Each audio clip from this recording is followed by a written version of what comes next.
Hoxe empezamos o Círculo Poético Aberto falándovos dun proxecto novo que temos entre mans, aquí os tres, que é o Círculo Edicións, Editorial Poética Galego-Portugués. Ben, o proxecto editorial Círculo Edicións nace logo dun proceso de reflexión alrededor da situación actual do sistema cultural galego. Queremos iniciar unha actuación e mediación entre Galiza e o resto da lusofonía para fomentar a creatividade poética. Constituímos unha editora para apostarnos pela publicación de autores non coñecidos ou pouco coñecidos, para promocionar e apoiar a nosa cultura, a nosa lingua como futuro indiscutido para o crecemento dun pobo. E queremos, ademais, tender pontes cara ao mundo lusófono, universo propio do que nunca tivemos que ter saído. Somos unha triade de nova formación instaurada por tres diversas e heteroxéneas persoas, unidas polo amor, a poesía e a súa terra. Alexandre, pienso, Cruz Martínez e Rosa Negra. Queremos traballar por un fin común, que é a creación de libros galegos e en galego, mais a menor escala, e sen pretensión que nos disperse nun vacío infrutuoso. Somos unha pequena organización amistosa, un organismo sinxelo e alternativo para o intercambio cultural galego-lusófono. O gremio da poesía é un colectivo pouco divulgado ou pouco entendido e apoiado, que dicir si en galego. O idioma non debería ser un obstáculo, mas neste caso é un estigma que fomenta a incomprensión e o isolamento en estatus moito definidos. No caso do galego, moito máis aínda, engaiolado nun habitáculo minúsculo e atrofiante. Nós queremos luitar contra iso, contra as barreiras preconcebidas e obsoletas. Pretendemos ser o outro camiño a seguir, a outra posibilidade para sair do tedio e da exclusión. Situados en Vigo, foco de movimentos sísmicos e culturais importantes, estamos no mellor punto de encontro, o centro estratégico para unificar a Galiza do norte coa Galiza do sur, e máis coa Galiza alén do mar. A nosa patria é moito maior do que pensamos, supera os límites establecidos e salta as fronteiras políticas. Por iso, usaremos todas as ferramentas lingüísticas das que dispomos, aínda que nos adoptemos o Acordo Ortográfico de 1990, o galego internacional, como vínculo promotor. Aceitaremos tamén outras formas de representación gráfica do galego, a raga, a gal e o padrón. Este novo proxecto que iniciamos nace logo de termos compartillado uns outros recentemente. Por iso, e coa intención de dinamizar as relacións entre Galiza e o resto da lusofonía, queremos convidarvos a que nos acheguedes as vosas propostas e os vosos traballos para seren publicados. Ben, deixamosvos en cada mesa un pequeniño folleto de información tamén, para que levedes. Se queredes, tamén temos aquí máis, vale? Eu vou vos a falar un poquinho así polo miúdo do que é, do que queremos facer, non? Como editorial. Unha editorial amistosa, pequeniña, non vai a ser unha gran editorial, isto é algo así moi... De momento. A idea é publicar 2 libros ao ano, unha tiraxe de uns 100 exemplares, algo pequeno, modesto, non? O libro sería individual ou colectivo, a persoa pode mandarnos o traballo seu, ou varias persoas mandar traballos para facer unha publicación conxunta. O traballo sería, se en poesía, uns 400 versos, e a narrativa sobre unhas 40 páxinas. O formato, dentro de Word temos o Docs, dentro do Open temos o ODT, e outros que teño aquí escritos que son como RTF, TXT, máis ou menos, hai máis, hai formatos. Sería, para publicar o libro, sería enviálo ao email noso que é circuloedicións@gmail.com, iso para mandarnos os traballos de narrativa ou de poesía. E aquí haberá unha selección, iso sí, porque claro, como isto é unha convocatoria aberta, temos que levaremos un tempo para pensar que como facemos, que cando facemos e tal. Entón, sería, tan pronto tomemos unha decisión, estou falando do libro, vale? Do libro. Tan pronto tomemos unha decisión, contactamos co autor ou autora, vale? E mandar o traballo e despois dun tempo de que reflexionemos, contactamos co autor.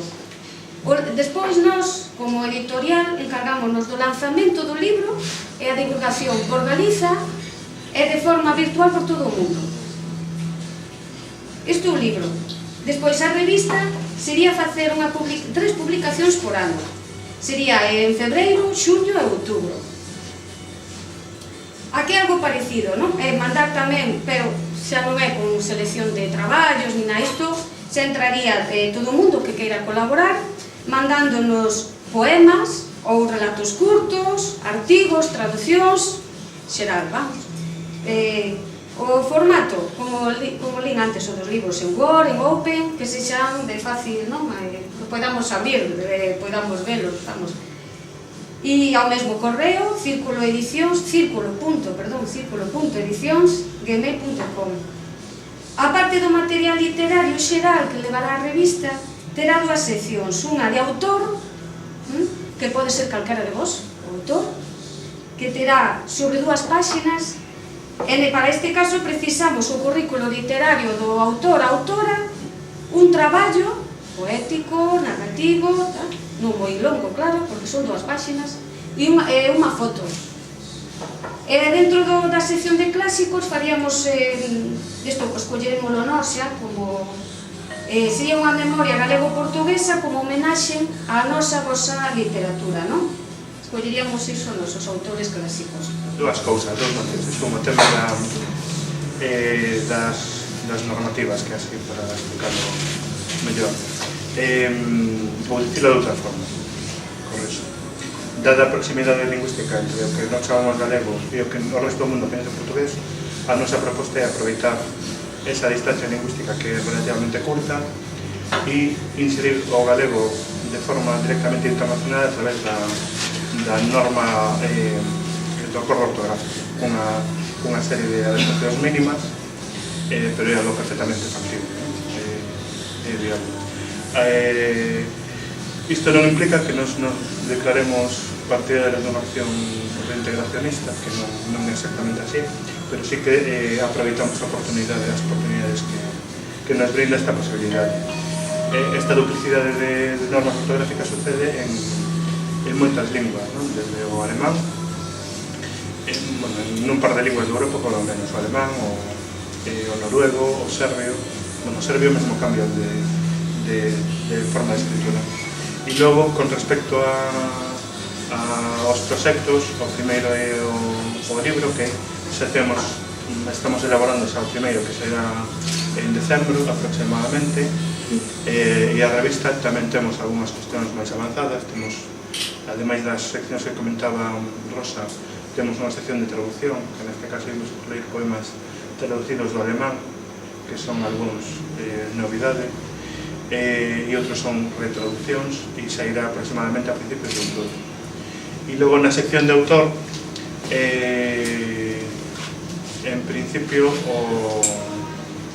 vai ser mediante convite, podese propoñer calquera, pero tamén vai haber convite que nos dirixamos a unha persona en concreto e lle convidamos a ser o autor do cuatrimestre neste caso. E estamos abertos a recibir calquer tipo de achega.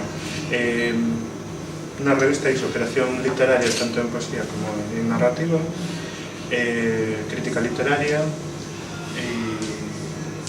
e logo a última sección de clásicos.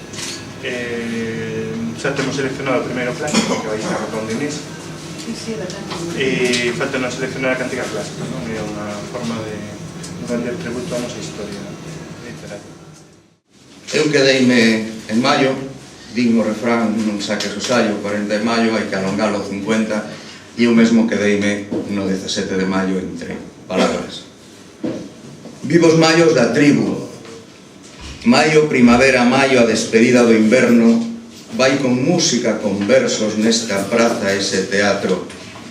Maio, ese fillo do entroido, entre marelos e verdes, as flores que todo enche van os nenos cos seus xogos.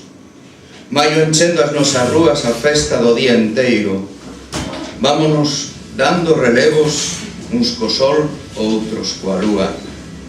Maios con Vidal Bolaño, o compromiso da escena, dramáticas as nosas letras, nestas pedras máis teatro. Maios bravos, maios libres, a primavera rebenta, coidemos da bella e nena, a terra e as tribus viven. Palabras de maio van as nosas letras, os sons das nosas letras.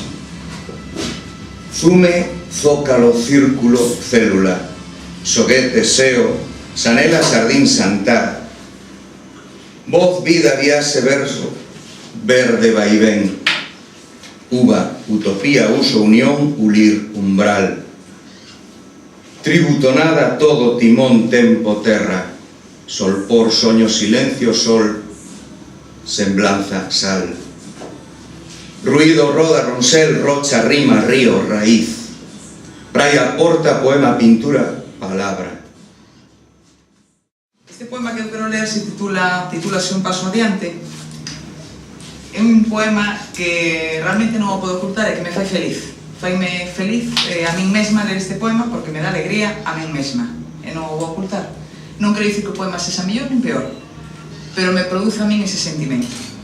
Ben, titúlase Un paso adiante e di: somos corpos de materia tanxível, que iramos ou non, ocupamos un espazo no aire. E isto, tedo en conta, non é decisión nosa. Afastamos por defecto, con cada movimento, moléculas en suspensión que nos rodean. E así é como mantemos distancias. Somos corpos de materia tanxível e tendencias algo maniáticas.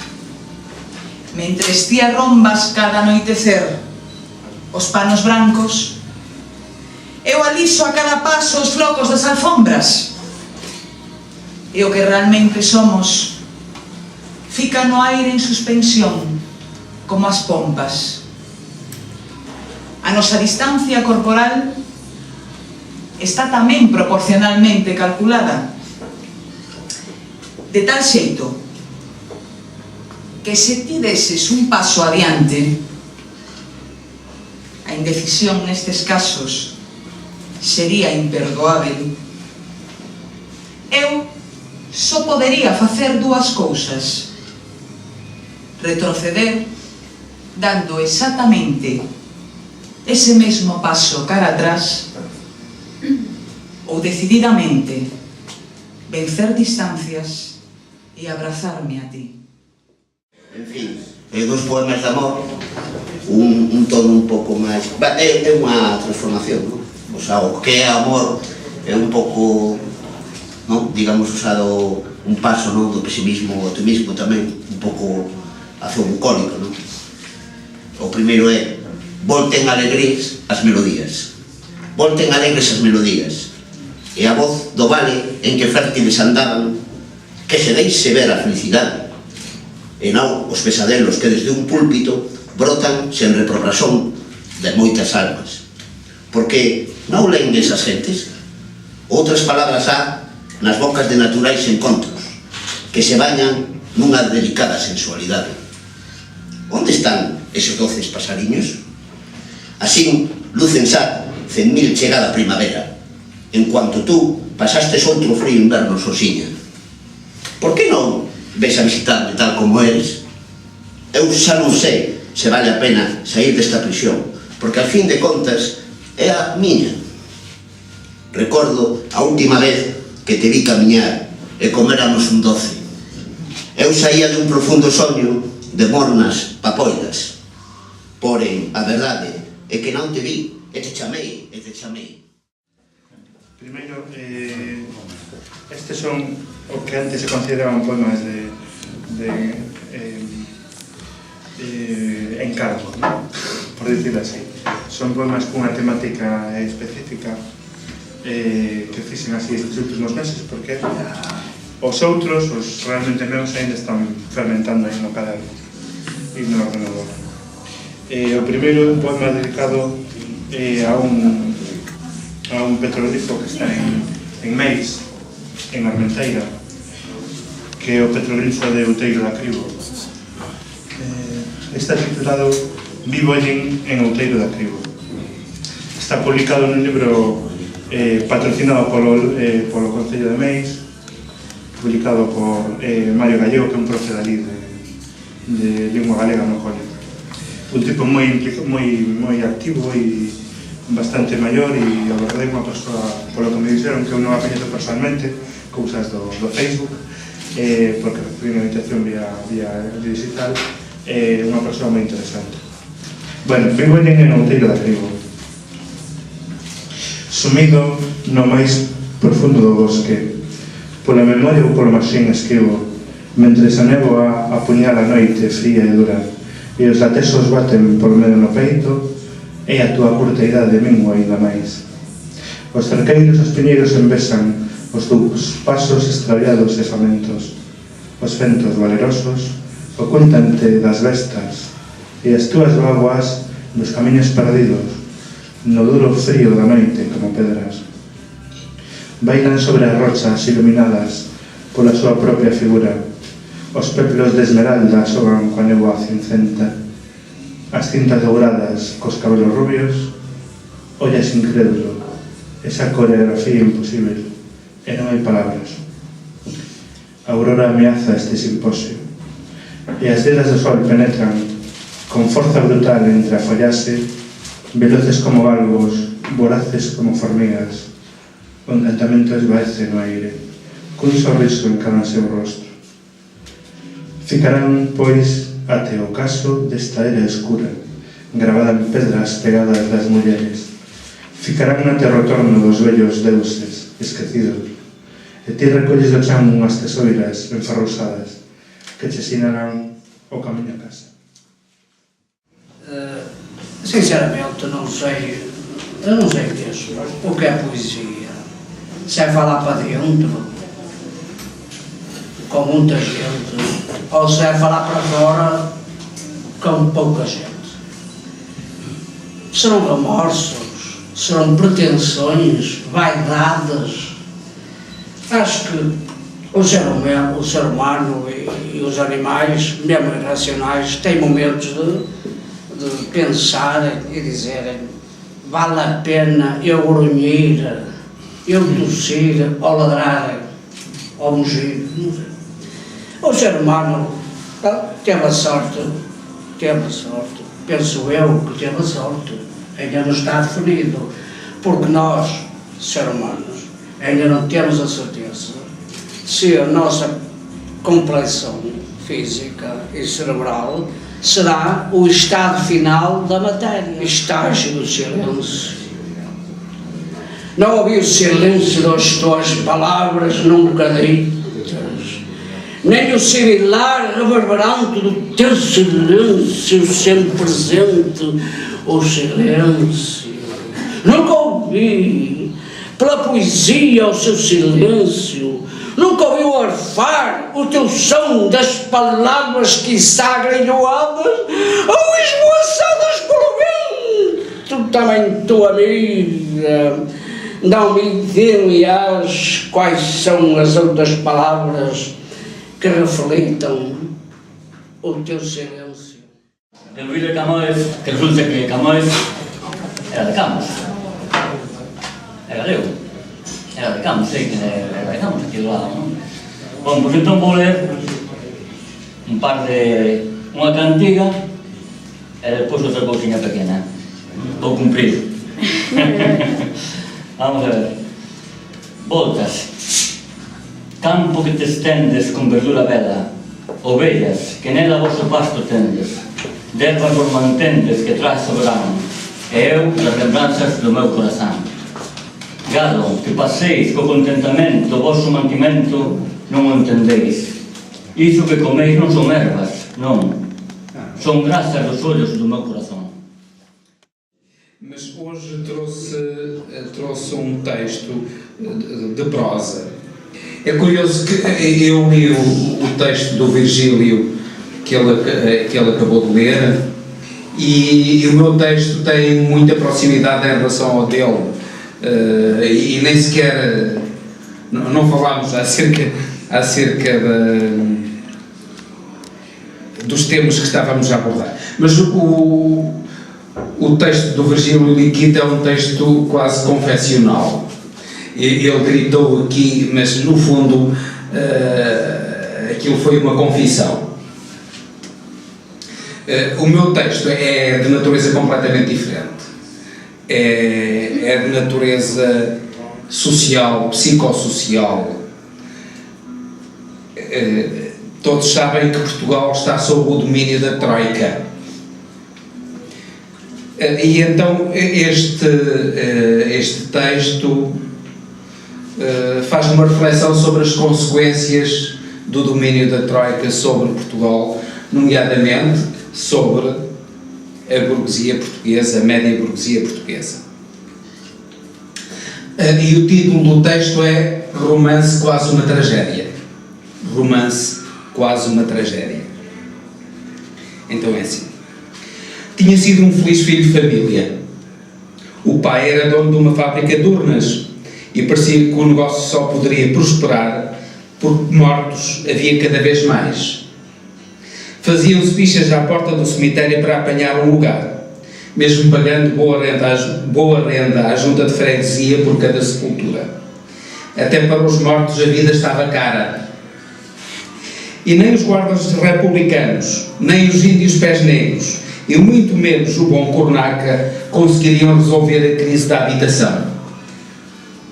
Começando a perceber-se da gravidade do problema, porque havia o perigo dos mortos irem parar todos à vala comum, descalços e metidos em lençóis castanhos, o pai, astuto empresário, resolveu agir. Ofereceu um grande relógio vermelho ao presidente da junta para que o colocasse sobre a cruz do portão da entrada do cemitério, com os ponteiros a fazerem marcha atrás. Ben, vou ler un dos poemas que mandei a este libro que nos sacaron. Bueno, que nós somos da lá de Meis, somos nativas de Meis, entón é un orgullo que nos convidaran para sacar este libro. Ai, lela, lere, lela, ai, lere, lelelo, ai, lere, lela, ai, lela, lere, lela, ai, lere, lelelo, ai, lere, lela. Na memoria do tempo brincan lendas bolideiras de mouras e bruxas saindo das pedras e do río da Ponte Xoán. Entre carballos e castiñeiros sorrí un mundo máxico, enchoupado de séculos, e os ventos cantan coa música silandeira do pasado, na que os muiños falaban e o millo brillaba baixo o sol. A Armenteira soña coa súa historia de rezos e cantos de paxariños e sinte que medra no ar inmenso e na noite estrelecida. As sendas rebuldeiras falan da realidade que abrangue un microuniverso enfeitizado e as horas son diferentes entre as árbores. A vida para, eternízase cun manto verde entre vales, miña terra. As raíces saen dunha balboa perpetua entre camiños senlleiros onde o ADN dunha meixiña forma espirais retratadas no bodegón da natureza. Ai, lela, lere, lela, ai, lere, lela, ai, lere, lela, ai, lela, lere, lela, ai, lere, lela, ai, lere, lela. Podo empezar, por exemplo, a conmemoración da República. Parece que nos puxemos Puxémonos de acordo. Hai que quedar por aí, Como esto, bueno, decir que é un amigo que nos convidou a participar. Ramiro Vidal Albariño. Aquí tamén Virgilio, Ramiro. Sí, Ramiro Vidal Albariño. Convidounos pois a esta festa da República Galega. Entón, pois este sempre tamén panfletario. Ben. A izada bandeira azul e branca, onde Araceibe cara ao ceo extenso e aberto da independencia. Non quero vivir abaixo, enforcada no xugo colonialista. Desencadease, emprende unha maratona cara a soberanía, miña terra, que vives afrontada dende o centro ditatorial, dende o facio. Esperta nun aire do escuro letargo, as páxinas xeladas da tua historia fincarán os pés asasinos da tua gorxa na terra e abrirán cada leitos tras os seus pasos violentos. Quixeran mancarte, embudecerte, derrubarte no foso húmido das catacumbas, porén segues camiñando con paso seguro ata a extenuación, porque os duros balados non son quen de trabar as túas ansias de voar, e berras, pelexas, encerrado pobo nas celas lúgubres do opresor. Mais a fouce imperialista non conseguiu nin conseguirá a sumisión. A luta conseguía os teus pasos na noite. A resistencia abre novas xanelas ao sol. Neste pôr do sol que semellaba infindo, izada bandeira en marcha, sen tregua, sempre cara a liberdade.